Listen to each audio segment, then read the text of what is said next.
Hi everyone, and welcome back. We made it. We are on our last flower of this flower series, and it's been really fun to paint with you guys. This is my little kitten Goose, who is growing so much. And we are on Echinacea today. So this is what it's going to look like in the end if you're in a watercolor paint with us. It's this one. It's one of my favorite flowers to paint. It's a beauty. And if you're sketching with us only, that's great too. It looks like this. And we will add a few more details for the people who are only sketching today. So our supplies that we're going to need: pencil and kneaded eraser. And then if you're only sketching, any kind of paper. If you're going to do watercolor painting, then I would do it on watercolor paper, and I would say a 140-pound cold press watercolor paper. So that's all the supplies we need. I think we're ready to go. Let's do this. All right, starting out with some observation as we do. And we're gonna try to ignore all of the paint and notice just the shape of where we're going with the flower itself. And honestly, this is where I feel like observation is like most important, is on the sketch. Okay, it's always important, but still. Okay, it has this sort of nice curve to it. It wouldn't exactly create a perfect circle, but it's really kind of a nice half circle. And then from there, I like to look like, if I look at the height of this one is probably 1.5. Maybe, let's see, maybe 1.5, maybe almost that in height of these petals here. And we have them splayed all the way out. They kind of almost, if you went like this, make this nice, like perfect curve, kind of. These ones are just a little bit longer over here, and you can shorten them up if you'd rather follow the curve. Or, you know, like things in nature are not perfect, and that's kind of why we love flowers and things like that, because they're not perfect. But they are in varying colors and shapes. We're seeing them from a side perspective. So some of these are skinny, and that's just because if we looked from this direction, they'd be fatter. Does that make sense?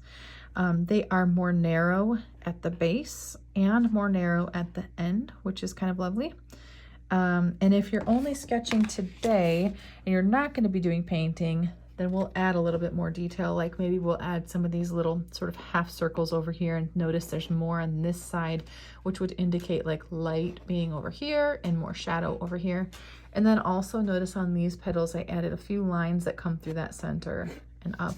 And I don't need that when I'm going to do paint later. So it depends on what our purpose is kind of what matters in our sketch. So this is what it's going to look like, and this is the paper I'm working in. And guess what? I only have one spot left because this is our last flower. So all I really need to do on mine is just determine which direction it's going to go, and I think it's going to go this way. Will be the wide part, you know, top. And I might even curve the stem just a little bit to fit it a little bit differently. But if you're just working on one piece of paper by itself, you don't have to worry about that at all. But what I want to do is, like, look at this. My thumb is kind of like the same-ish. My thumb's a little bigger, really. But if I were to kind of stick that here and try to make sense of where I want the top of it to go, I think that helps me to have kind of a guide, like maybe it's this size-ish and that's going to go here. And I'm just drawing very lightly because this isn't even stuff, like I'm not even sure about this. But yeah, if I put this here, I think I do have space for width on both sides and then a little bit of a stem. And that's all we need. I think that feels good to me. So you look at yours and just kind of try to make sense of how you're going to fit it within there. And then remember, when we observed, this is kind of like a nice rainbow. Really, I think a rainbow is a good way to think about it. But try to stay within, you know, the size you want it to be. So if you kind of were to mark a dot and a dot for your sides, then very lightly, let's come up and curve it. And actually, we're going to change the shape. We're not leaving it as a straight line. Or if you just want to right now, instead of a straight line, what if we just made it bumpy right now, as if it's made up of tiny circles. So anyway, and you can change that in a minute. So don't worry too much about how this turned out. We don't know yet what we like. That's okay. Let's do it on the bottom though too, and then these ones come down instead. So if you would turn your paper around, that pattern would continue where it's just little tiny rainbows, okay? Up to here. You can leave some spaces, it doesn't matter. We're holding a space, and honestly, don't press as hard as me. I'm just trying to help you see it. And then from here, remember, if this height, whatever that is, you measure yours, And if you wanted to eyeball it, that's 1. We need 1 1/4 or 1 1/2, somewhere like that. So that would put me down to about here. And I want to put a dot where I'm going because I want to make sure this really does keep the shape that I want. Now you can do the same thing basically. Remember how we had this line that we followed? And you can kind of do it here. I would say look at this one for where do you want that to go. But like, look, I want it to go about here. I'm going to put a dot at what would be the end of that outer petal. And the same thing here. This one's going to come over a little bit and out. And so I'm going to put a dot. I want to stay within those bounds. Now, if this is confusing, this is a speck of paint. So yeah, so ignore that one. But I've got 1, 2, 3, and that gives me kind of a good little start. I know you can't see that well, but I'm doing the best I can. There we go. Bring my light a little closer. So from here, I like to start with these middle ones. And actually, I do this a lot, but you'll see I like to do kind of this one and maybe something over here and something over here. And then I know I have like my scale and my shape sort of sorted out initially, then get into the details. Versus if I were to start over here and detail each petal left to right, maybe I accidentally, you know, had them all meeting here, but not the center. And they're all going to sort of be wrong. I don't want to do that. So this helps me establish things the way I want them. So I'm going to start with this middle petal. Notice it's tighter here and it comes out, widens out. So let's just start with that. Light on your pencil. See, it's tighter and it's going to come out. And I think I might bring it down just a hair. I noticed this kind of a line in it. So I stuck that there. And now I'm going to just try to connect them a little bit. This one curved in a bit. Now I like to notice the differences in each petal because I think that makes it look realistic. If I were to find one shaped petal that I love and do it the same everywhere, it will be adorable, but less realistic. Okay, so that is the first one. I do think it feels a little bit big, but I'm gonna leave it for now and see. Let's get that outside petal on there. Let's just notice it kind of, everything's a bit of a curve. Nothing's a real perfectly straight line in here today, okay? And it's gonna come probably from like here, right? And out to about here, and then it dips. So this is that skinny one. And remember, you can change these lines and adjust them in a minute, so just let it be wonky. It's okay. That's not perfect. I'll come back to it. I actually feel like this one has some ease to it because it's not quite the last ones, right? But look at that. It's just kind of a straight line that sort of curves, slight curve, a little more of a curve down. So that one would put me about almost halfway between those, really. So if I put a dot here, I can just get that one in. And just, this is the most awkward, weird part, and I know it. And in classes, in person, I've watched people, it's just like, I'm like, you guys just trust me. This is so weird, and I feel it too. But every line we put on our paper builds up and gives us another little guide that we can use for the next petal, and it all just builds. So it's one of those things where people say, like, trust the process, you know? So now I've got 1, 2, 3. Great. I think I want to get these two, and then we're just going to fill in along the way. But that gives me my whole shape, my whole span, and I can, like, if something's off, then I can correct it before I get in those details. So first of all, let's notice this. In these petals right here, there are 2. This one kind of comes over and down and out. This one's fatter, and it's really just going sort of behind it. Isn't that lovely?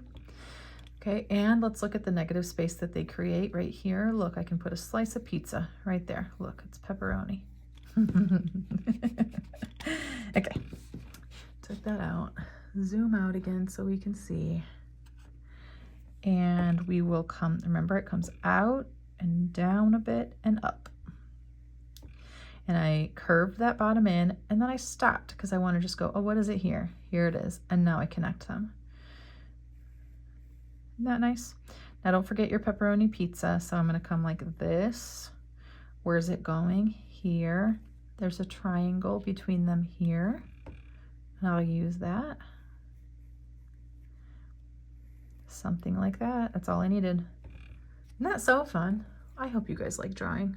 I have so much fun with it. So now I have 1, 2, 3, and I have 4. So I've got these 2 between. So first of all, we're going to look at it. Do we like it? I think I do. I think I do. I might pull this shape in a little bit in a minute, but I'm okay with that for now. So let's keep moving. Okay, I've got that one. We said we need wide one and skinny one. Look at the shape between. This is using our negative space. We have a whole slice between there. And it starts pretty far up. So look, here's a dot where it starts. Here's where that petal kind of ends, and I can note this shape. I like that. But now I don't want to do anything else. I want to get that big one in first. So I know I do this weirdly, but hopefully, hopefully you either like it or it helps you learn what you like to do instead of this. One thing I wanted to point out to you is if you look at these, if you were to think of these in like planes, like this is coming out. This could be like, maybe in this case, they're all just coming out, but in petals like this, if I were to put a line here, that helps me go, that's one, that's two. Same thing here. If there's a line here, this one's coming out, across, maybe up. So if you ever can find a way to stick those lines in a way that's helpful to you, that's all that matters. Okay, this one was nice and wide, and it kind of overlapped this petal, just a hair. So I'm widening it out, bringing it down, and I do like that this one, look at that, it has it's jagged. That is so lovely. I think I'm gonna leave it like that, but it makes you want to change the bottom of this one a little bit. So remember, we start wonky, and man, does that sure help you see it, other stuff later on. So now I like that. Okay, so I have, this was the fat one, it's right here. This is the skinny one kind of coming out between. And I like that. I'll erase that big dot because I don't want to see that later. This is so cute. I hope you like it. Okay, now these little things I've been doing up here, I maybe haven't been talking about. I want to make sure I can see the parts that I want to, I guess, that they get tight in here, and I don't want to just like forget about the other side. So I just put in the other side of that petal. Now I'm going to look where I was again. I got 1, 2, 3, 4. That's the one that's jagged. That's the one that's long. This is actually my favorite petal. But I have 1, 2, 3, and then I have 1, 2. So maybe it's good to just distinguish this right here. We have this space between, and I think that's an important part of understanding this flower and what makes it distinct from others. So let's make sure we capture that. So we're going to do this bigger one and this shorter one. And I'm just going to go like, this is where they're going to end. So I'm going to make sure they're both on this left side of that. Oh, remember, that's not a dot. That's accidental paint from another one. So I want it to go like up here maybe. And I'm looking at this negative space. And I want to follow that along. And I want to put this one is on top of, and it's so cute. It's a cute shape. So it goes here, flat bottom, skinny at the top, and widens out. And like we're already almost there. Erase what you put there that you didn't like. 1, 2, great. Now that's this will be our gap, and we literally just have 1, 2, 3. Maybe for you it's 2. Okay, this is where we adapt because we look at our space. I don't want to redo the whole thing, so if 2 fit better, great. If 4 fit better, great. But I really like this wide one, so I want to get that one in. I think it's beautiful. And so first of all, why don't you just put some sort of a line here that you're going to erase? That means I'm not going to accidentally sketch in there. Okay, and it's nice and tight, so I like this gap that I see right there. And it comes out to the left. Look, it's like you could fit a nice oval in that center. So we like that. We can look, I can even draw it in there. Shouldn't go too far over there. There we go. We can look at our negative space. This one's shorter than the one next to it. See? And that oval really helped me get that nice shape.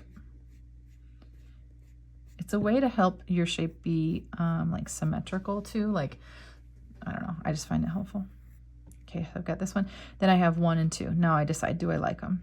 And I think that I do. I'm going to erase that line because now I'm close enough. But just remember, if you want that gap, keep it in. And what I'm going to do is I'm going to have this one be there. This is the bigger one. Okay, and then I'm just going to stick this little one from behind. So I still keep my gap. And I still get the amount that I want. Now I look at it. I go, these ones are shorter. These ones are longer. Do I want to change that? And I do just a little. Not a lot. So you guys were all using pencil and eraser. Both, always. That's how we draw.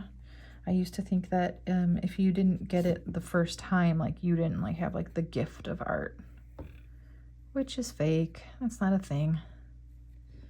Oh, it's so cute, right? Now we're all looking at our shape. I want you to look at what you've got. Is there a weird petal? Get rid of that. You know, just adjust it. I didn't like how wide that was. It was too wide at the top. I wanted it to be a little tighter. See how this one kind of, if you thought of it, it doesn't point, but it's like definitely more narrow up here. So I wanted to kind of match that better. So I brought that in a little bit. I think something like that is great. Let me erase this corner. Okay, now let's get our stem. The thing about the stem that matters on this one, and pretty much the only thing, is that somehow it has to look as if it would come from the center, not the side, right? So if I brought it from here, wonky. So you can kind of fake it like from here, from the center. If you were to just fake draw it like this and then start to draw it, I'm gonna curve mine so I can see it. Otherwise you could just take it off the paper, but then I only get a little bit of stem. So, and then I will follow it nice and pretty skinny. You can decide how skinny or fat. Oh, I widened it up a little bit. Take it over here. I don't want it to get too close to that one, so I stopped it. Get rid of any extra pencil lines. And then now, if you're gonna watercolor paint this, you're pretty much done. Just keep looking for any little adjustments that you wanna make. If you're not watercolor painting this one, then I would say let's go. And it's basically looking like this, right? But do you see what I did here is to give this some dimension and shape. Okay, hold on. You know, let's say it's like this. I just put these little imperfect, not full circles. And I'm gonna do a bunch more of them over on this bottom right. And that's gonna make it look like this is just the more shadowed or shaded part. And I like that a lot. So I'm leaving this pretty empty intentionally. And this pretty full. Doesn't need to be fully full. Then for these petals, the way that I added lines was I'm like kind of splitting right down that middle. So this one I split that in half, followed the curves and came this way. I lifted my pencil, and sometimes I actually just come up from the bottom then, but you could do it either way. I don't like that line to go through the center personally, but if you do, just pull it right through. And then if some of these are curved, like to see this one, if you put your center line further over, it's gonna look like you can see more of this half of the petal than this half. So that's up to you. And the amount of lines you want here is up to you. You could add more. That's your personal style. And so, but they follow those curves on the outside. And hopefully that's a good example to you on that. Something I sometimes like to do is do this sort of sideways thing on the stem. But you see what your style is like from here. And if you're interested in watercolor painting this one, find us on our next video and we'll turn it into this.